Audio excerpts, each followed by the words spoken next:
Yes, we have Trump. Oh, oh, great! Actually, that would be fantastic to get them as well. This is Jen here with Status Coup News, and I'm here with Kristen Bloom and Shayna Bloom. And let's see your signs. I know it's raining, so just real quick. We can afford soap and so many concerns, so little sign. I love those. So obviously your sign, I assume, has to do with the children detention centers. What are your thoughts? What needs to be done? I know that's a broad question, but It's a big question. I don't have the answers, but I've seen the problem like on the news, and it upsets me. Beyond, I can't even watch it. I have to turn it off. It's upsetting.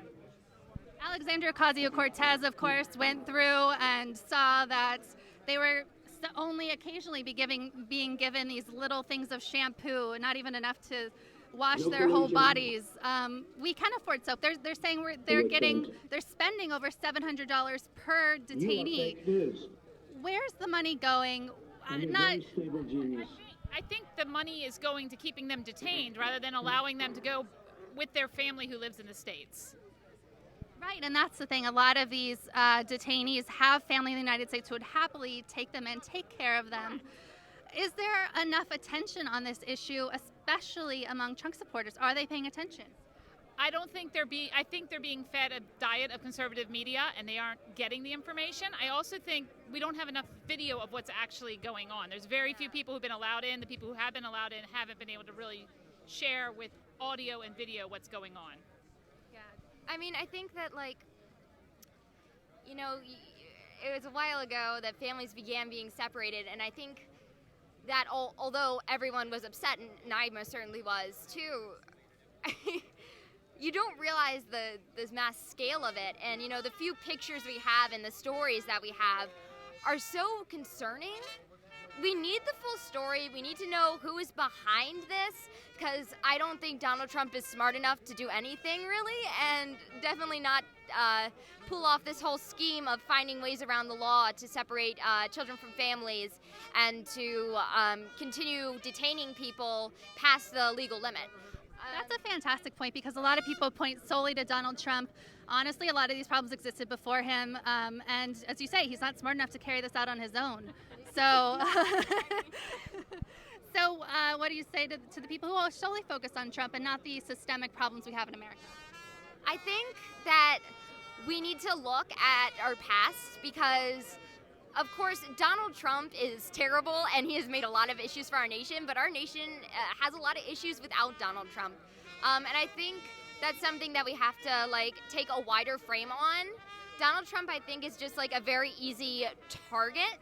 And don't get me wrong, I dislike Donald Trump, but I am more concerned about other things going on other than Donald Trump, such as what's going on in the Supreme Court, the fact that we have a conservative majority, and I mean, Brett Kavanaugh still upsets me every day. Sometimes I just wake up and I think that, we have a rapist on the Supreme Court, and that just makes me physically nauseous.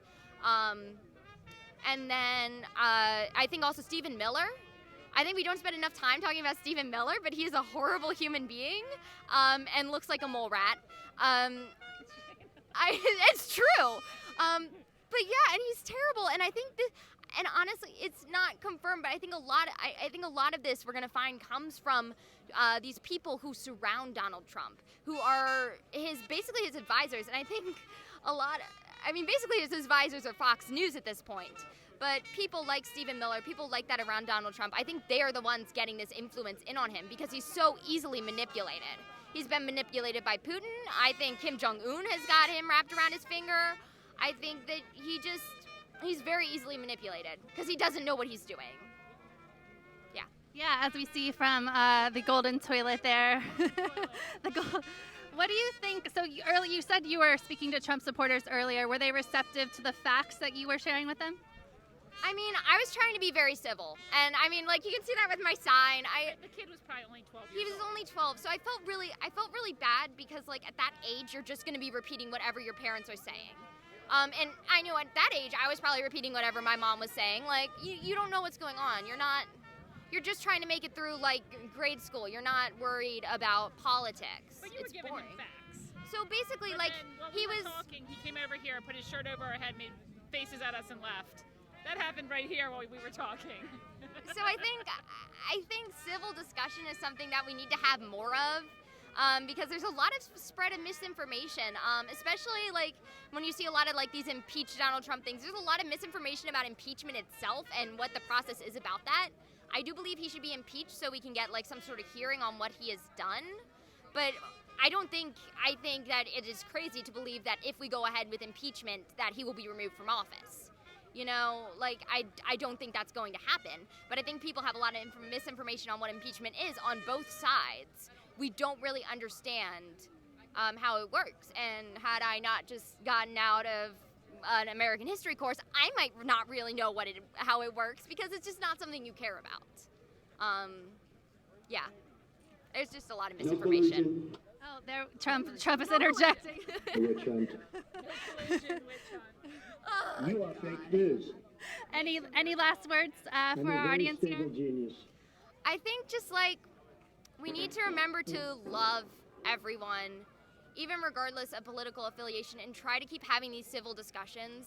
Because if you just start yelling, whatever side you're on, it's not helping get your point across. And we've witnessed that today. We've witnessed that today. Someone cursed at me earlier, so it's like that's not helping. That just makes me hate you more. Like, Yeah, actually, the two little children, well, she's 16. The 16 and 12-year-old were having a civil-ish debate, and an adult came up and called her the F word. And I just, you know, it's like, it's just like I don't really care. You know, I'm on the dumpster fire that is Twitter. So I'm used to being called names online and things like that because I'm very open about what I believe in. So I don't really let it get to me. But yeah, it's just like it would help if if you're civil and you do things like make signs and you protest peacefully. Yeah. Witch hunt. Which one? That thing's hilarious. Oh gosh, yeah. But yeah, civil discussion basically, and just remembering to love and remembering that we're all Americans and that very few people, like a lot of us, even if you're from a different political party, we're trying to work to making America the best it can be. We all have the same end goal. We just have different versions of how to do that. Some people believe, like me, that it's a very progressive agenda, and that it's, doing healthcare for all, and that it's promoting progressive programs in our government, but other people believe it's not. And we need to respect that and realize that we're both heading for the same goal. And we need to have civil discussions on how the best way to do that is, because I feel like there's a lot of name calling, and that's just not a good thing. Absolutely. Thank you so much, both of you. Thank you.